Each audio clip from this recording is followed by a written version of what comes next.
This is the second part of numerical and of the chapter gravitation.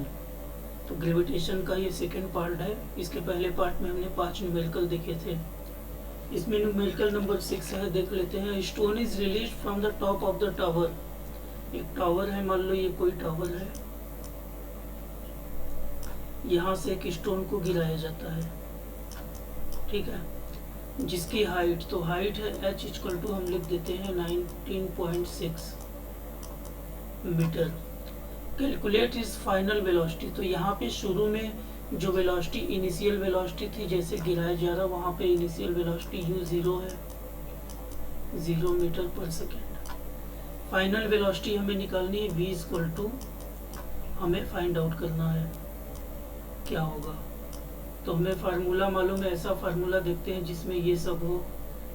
तो ये formula होता है v square is equal to u square. चूंकि ये stone ऊपर से नीचे आ रहा है तो ग्रेविटी के डायरेक्शन में ही है, तो यहाँ प्लस होगा 2gh। अब यहाँ पे देख लेते हैं v की वैल्यू क्या है। v की value we have to find out. U square हमारा 0 है तो 0 हो जाएगा, 2 है, और g की वैल्यू हमारा 9.8 होता है, एंड हाइट हमारा है 19.6। सॉल्व करेंगे, 2 को इससे मल्टीप्लाई करेंगे तो v स्क्वायर इक्वल टू आएगा 19.6 इंटू 19.6। अब जब स्क्वायर रूट निकालेंगे तो क्या होगा, तो ये जो स्क्वायर है स्क्वायर रूट में हो जाएगा 19.6 इंटू 19.6, और इसकी वैल्यू कितनी आ जाएगी v की 19.6, यानी जो वेलोसिटी होगी फाइनल वेलोसिटी 19.6 मीटर पर सेकेंड स्क्वायर। ये होगा इसका आंसर। नेक्स्ट जो क्वेश्चन है वो क्या है हमारा, a stone is thrown vertically upward. कोई स्टोन है, ये सपोज कि ये ग्राउंड है, यहाँ से एक स्टोन को ऊपर फेंका जा रहा है, ऊपर की तरफ, ठीक है, direction with initial velocity means u equal to दिया है, u इक्वल टू है 40 मीटर पर सेकेंड। g की वैल्यू हमें लेनी है 10, तो g की वैल्यू हम लिख लेते हैं 10 मीटर पर second square. Find the maximum height. We have to find out the height reach by the stone. तो पहले हाइट निकालते हैं, बाकी चीजें फिर देखते हैं। तो जब नीचे से ऊपर फेंका जा रहा है, इनिशियल वेलोसिटी है, ये स्टोन ऊपर जब यहाँ जाएगा तो थोड़ी देर रुकेगा, तो फाइनल वेलोसिटी हमारी क्या हो जाएगी, v 0 हो जाएगी, ठीक है। अब इसको फार्मूला वही लगेगा जो पिछले वाले में लगा था, v square is equal to u square minus gh। जब माइनस क्यों लगेगा, 2gh माइनस 2gh। माइनस क्यों लगेगा, क्योंकि ये स्टोन ऊपर फेंका जा रहा, अगेंस्ट द ग्रेविटी, ग्रेविटी की जो डायरेक्शन होती है उसके अपोजिट ये फेंका जा रहा है। तो v स्क्वायर क्या होगा, v की वैल्यू 0 है तो यहाँ 0 रख लेंगे, इक्वल टू u हमारा 40 है तो 40 का स्क्वायर माइनस 2 इंटू g की वैल्यू 10 है। We have to find out the height. ये क्या हो जाएगा, माइनस 20h, तो माइनस 20h इधर आ जाएगा तो प्लस 20h हो जाएगा, और यहाँ पे है 40 का स्क्वायर माने 40 इंटू 40, ठीक है। इसको 0 से 0 कैंसिल कर देंगे, 2 से इसको कैंसिल करेंगे, 2 आएगा, 42 से 80, यानी हाइट हमारी आ गई 80 मीटर, ठीक है। मैक्सिमम हाइट कितनी आ गई, 80 मीटर हमारी मैक्सिमम हाइट आ गई। अब what is the net displacement.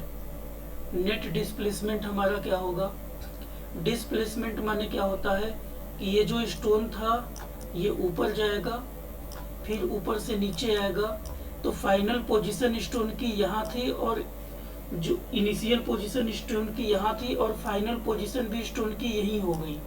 तो जो डिस्प्लेसमेंट होगा वो क्या होगा, पूछा जा रहा ये है ना नेट डिस्प्लेसमेंट। तो नेट डिस्प्लेसमेंट हमारा क्या हो जाएगा, 0, ठीक है, क्योंकि ऑब्जेक्ट जहां इनिशियल में था वही फाइनल में है, तो ये जो है सीधे 0 लिखते हैं हम लोग, 0। फिर total distance covered by the stone. ये स्टोन टोटल डिस्टेंस कितना कवर करेगा, तो 80 ऊपर जाने में लगा, 80 डिस्टेंस हाइट नीचे है, तो टोटल डिस्टेंस कितना हो जाएगा? टोटल डिस्टेंस हमारा हो जाएगा 80 + 80 160। तो टोटल डिस्टेंस का आंसर आएगा 80 + 80 = 160 मीटर। ये हमारा आंसर होगा। अब ये है calculate the force of gravitation between the earth and the sun. Sun और अर्थ के बीच में जो ग्रेविटेशनल फोर्स लगेगा उसकी वैल्यू निकालनी है। मासा तो पहले फार्मूला लिख लेते हैं, G m1 m2 / d²। G की वैल्यू मालूम है 6.67 × 10⁻⁻11 इंटू m1 माने अर्थ का मास है, तो अर्थ का मास ये है 6.10⁻24 6 × 10⁻24। m2 मीन सन का मास है 2 × 10⁻30। और यहाँ पे d² है, दोनों के बीच की डिस्टेंस, तो ये है 1.5 × 10⁻11 का होल स्क्वायर। तो इसको बच्चों आप लोग सॉल्व करना, क्योंकि अब सोल्यूशन ही रह गया। तो सॉल्व करेंगे तो हमारा आंसर आएगा करीब F = आएगा 3.56 × 10⁻23 और फोर्स की यूनिट होती है क्या? न्यूटन। तो ये हमारा आंसर आएगा, आप लोग सॉल्व कर लेना। क्वेश्चन नंबर 9 है हमारा, A stone is allowed to fall from the top of the tower। Top of the tower से एक स्टोन को गिराया जाता है, ठीक है, जिसकी हाइट है 100 मीटर। तो h है हमारा 100 metre. At the same time another stone is projected vertically upward. उसी समय जैसे ही ये गिराया जाता, एक दूसरा स्टोन जो है नीचे से ऊपर की ओर फेंका जा रहा है, ठीक है, विद ए वेलोसिटी। इसकी जो इनिशियल वेलोसिटी है वो है 25 मीटर पर सेकेंड, ठीक है। कैलकुलेट व्हेन एंड वेयर, कब और कहाँ ये दोनों स्टोन मिलेंगे, ये हमें फाइंड आउट करना है। तो हाइट हमें मालूम चल गई। अब जो स्टोन पहला, ये स्टोन है, ये पहला स्टोन है, ये दूसरा स्टोन है। तो पहला स्टोन जब ऊपर से गिराया जा रहा है तो इनिशियल वेलोसिटी u हमारा क्या हो जाएगा? 0 हो जाएगा मीटर पर सेकेंड, ठीक है। और अगर डिस्टेंस मान लिया जाए कि ये दोनों कहाँ मिलेंगे, तो मान लिया जाए कि ये दोनों इस पोजीशन पे मिल जाएंगे, इस पोजीशन पे मिलेंगे। तो ये जो हाइट है इसको हम लोग मान लेते हैं x, ठीक है। तो जो हाइट है उसकी वैल्यू हम लोग मान लेते हैं x पहले स्टोन के लिए, कि ये नीचे आ रहा है, ये उसी समय ऊपर जा रहा है, दोनों यहाँ पे मिलेंगे। इस हाइट को हम लोग x मान लेते हैं, ठीक है। x मान लिया, टाइम हमने मान लिया t है, टाइम हमने टाइम मान लिया। अब हम लोग जो है फार्मूला देखेंगे क्या होता है डिस्टेंस का, ऐसा फार्मूला जिसमें ये सारी चीजें हो। तो एक फार्मूला है ut + ½ AT²। ये फार्मूला है हमारा ut + ½ AT²। अब s माने हाइट, हाइट हमने जो है माना है x माना है, तो ये x हो जाएगा। u हमारा 0 है, तो ये पूरा 0 हो गया, +½ g। AT माने g, ये प्लस हमने क्यों रखा है? क्योंकि ये ऑब्जेक्ट ऊपर से नीचे आ रहा है, towards the gravity, in the direction of gravity. तो ये प्लस है। g की वैल्यू 10 हम लोग रख लेंगे, और टाइम स्क्वायर, तो ये क्या हो जाएगा? 2 से 10 को कट करेंगे तो 5t² मीन्स x = 5t²। ये आया हमारा इक्वेशन नंबर 1। अब दूसरा सिचुएशन हम लोग देखते हैं कि उसी समय एक स्टोन फेंका जा रहा है जिसकी वेलोसिटी है u। तो u = 25 मीटर पर सेकेंड, ठीक है। और यहाँ पर उसके बाद हाइट क्या हो जाएगी हमारी? हाइट, टोटल हाइट हमारी 100 है, उसमें से x हमने माइनस कर लिया है ना, तो हाइट हमारी हो जाएगी 100 - x। टाइम वही t है, तो रखते हैं फिर से वही फार्मूला कि s इक्वल टू, यही फार्मूला है हमारा, तो s इक्वल टू हो जाएगा ut माइनस, अब यहाँ माइनस है क्योंकि ये जो स्टोन है ये ऊपर की ओर जा रहा है against the direction of gravity, तो माइनस हाफ gt स्क्वायर। अब g हमारा 10 है, 10 इंटू टी स्क्वायर, 2 से इसको कैंसिल कर देंगे, 5 आएगा। u की जगह अगर हम लोग यहाँ 25 लिख दें, क्योंकि u की वैल्यू 25 है ना, तो हमारा, और h की जगह, हाइट की जगह हम लोग 100 माइनस एक्स लिख दें, तो 100 minus x is equal to 25 t ये वाला minus 5t square, 5t square, ये आ गया हमारा। अब हम लोग क्या करते हैं, इस माइनस एक्स को उधर ले जाते हैं ताकि प्लस हो जाए, और इस पूरी वैल्यू को इधर लाते हैं। तो इधर पहले से ही 100 है, इधर पहले से ही 100 है, ये प्लस 25 माइनस 25 हो जाएगा, minus 25 T minus 5t square plus T square plus 5t square, और इधर क्या हो जाएगा x। ठीक है, इस चीज को ऐसे भी लिख सकते हैं, x equal to 100 minus 25 t plus 5 t square, ये इक्वेशन हो गया 2। अब इक्वेशन 1 में देखो x है, इक्वेशन 2 में देखो x है, तो from equation 1 and 2, from equation 1 and 2, equation 1 and 2 क्या हो जाएगा, 1 में क्या है 5t स्क्वायर, 5t स्क्वायर, और 2 में क्या है 100 minus 25, 100 minus 25t plus 5t square, 5t square 5t square cancel हो जाएगा, माइनस 25t इधर आएगा, तो ये प्लस 25t हो जाएगा, और ये हो जाएगा 100 इक्वल टू 25, इसको कैंसिल करेंगे, t की वैल्यू कितनी आएगी, t की वैल्यू आएगी 4 सेकेंड।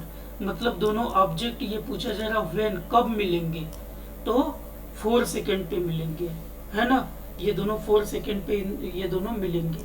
अब कहाँ मिलेंगे, ये t की वैल्यू हम लोग अगर इक्वेशन नंबर 1 में डाल दें, तो value of t in equation 1, equation 1 क्या है, x equal to 5t square, तो 5 इंटू टी की वैल्यू 4 आई है, 4 का स्क्वायर 16 5 जा 80, यानी 80 मीटर, यानी कि 80 मीटर आ गया। अब हम लोगों ने हाइट कितनी मानी थी, 100 माइनस एक्स, तो 100 में से x माइनस करेंगे, तो 100 में से x माने x की वैल्यू आ गई 80, तो आ गई 20 मीटर। यानी वो ऑब्जेक्ट हमसे पूछा जा रहा था कि वो ऑब्जेक्ट कब मिलेगा, तो 4 सेकेंड पे मिलेगा। कहाँ मिलेगा, जब ये 20 मीटर नीचे आएगा, जब ऊपर वाला ऑब्जेक्ट 20 मीटर नीचे आएगा तो यहीं पे ये ऑब्जेक्ट मिलेगा। तो ये दोनों आंसर आ गए हमारे। ठीक, 10वां क्वेश्चन है हमारा, a ball is thrown vertically, a ball is thrown up vertically returns to the thrower after 6 second. एक बॉल है, उस बॉल को ऊपर फेंका जा रहा है और फिर वो ऊपर से नीचे आता है और इसमें टोटल टाइम लगता है 6 सेकेंड। ठीक है, 6 second. Find the velocity with which it was thrown up.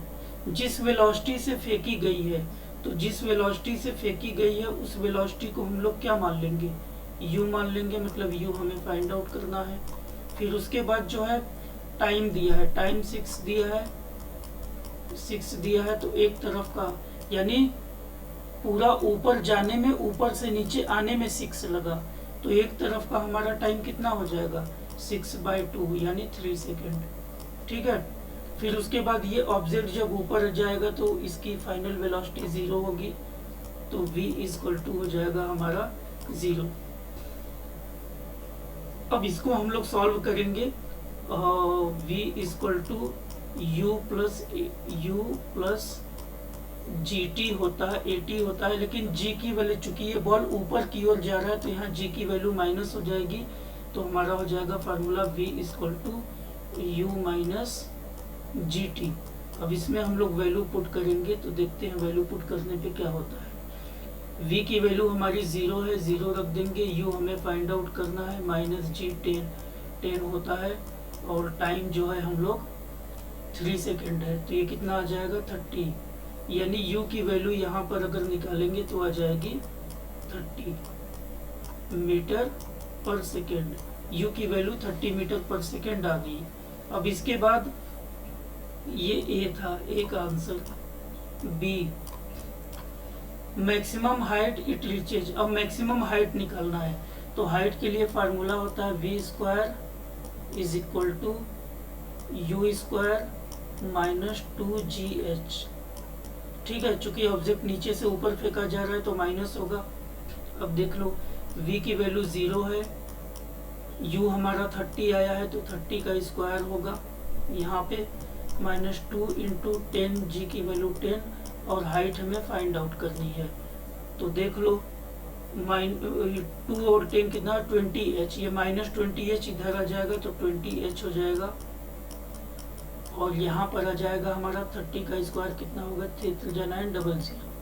अब इसको सॉल्व करेंगे, 0 0 कैंसिल, 2 से 90 को सॉल्व करेंगे तो 45, यानी h की वैल्यू हमारी आ गई 45 मीटर। लेकिन यहाँ पर अब ये b की वैल्यू हमारी आ गई 45। अब हम लोग c देखते हैं, c में क्या है। इस पोजीशन आफ्टर 4 सेकेंड, तो 4 सेकेंड बाद इसकी पोजीशन क्या होगी। तो 4 सेकेंड बाद पोजीशन निकालने के लिए अब हमें समझना पड़ेगा कि इस ऑब्जेक्ट को हमने फेंका था ऊपर, और ऊपर जाने में लगा 3 सेकेंड, तो 4 सेकेंड कहाँ आएगा, लगभग यहाँ पे आएगा। 2 सेकेंड ये आएगा, ये भी 3 है, तो ये 2 है, ये 1, तो 4 लगभग यहाँ आएगा। ठीक है, तो टाइम हमारा हो जाएगा अब 1। अब ऑब्जेक्ट ऊपर से नीचे आ रहा है, 3 ऊपर जाने में लगा, ऊपर रुका 1 सेकेंड में, नीचे आ रहा है, तो टाइम हमारा अब हम लेंगे 1 सेकेंड। ठीक है, तो इस पोजीशन निकालना है, तो h निकालेंगे हम लोग। h की value ut plus half gt square, अब u माने इनिशियल वेलोसिटी, तो जब ऑब्जेक्ट ऊपर से नीचे आ रहा है तो इनिशियल वेलोसिटी 0 हो जाएगी, तो h हो जाएगा, ut हो जाएगा हमारा 0 प्लस हाफ, g की वैल्यू हमारी है 10 t स्क्वायर। ठीक है, इसको हम लोग जो है कैंसिल कर देंगे, आ जाएगा हमारा 5, है ना, 5t square, h equal to आ गया 5t स्क्वायर। लेकिन t की वैल्यू तो हमें मालूम है 1 सेकेंड, तो t की वैल्यू 1 सेकेंड रख देंगे ना, तो 1 का स्क्वायर, तो वैल्यू वहीं आएगी 5 मीटर। ठीक है, तो ये टोटल हमारी जो हाइट थी वो कितनी आई है 45 मीटर। टोटल हमारी जो हाइट है वो है 45 मीटर, और 1 सेकेंड में ये 5 मीटर आ गया, तो टोटल पोजीशन कितना होगा आफ्टर 4 सेकेंड, तो 45 minus 5 is equal to 40 metre. यानी हमारा आंसर क्या होगा कि 4 सेकेंड बाद, ये जो पूछा है कि 4 सेकेंड बाद ऑब्जेक्ट कहाँ होगा, तो 4 सेकेंड बाद आफ्टर 4 सेकेंड ऑब्जेक्ट की पोजीशन क्या होगी 40 मीटर। ये हमारा आंसर होगा। ये सारे न्यूमेरिकल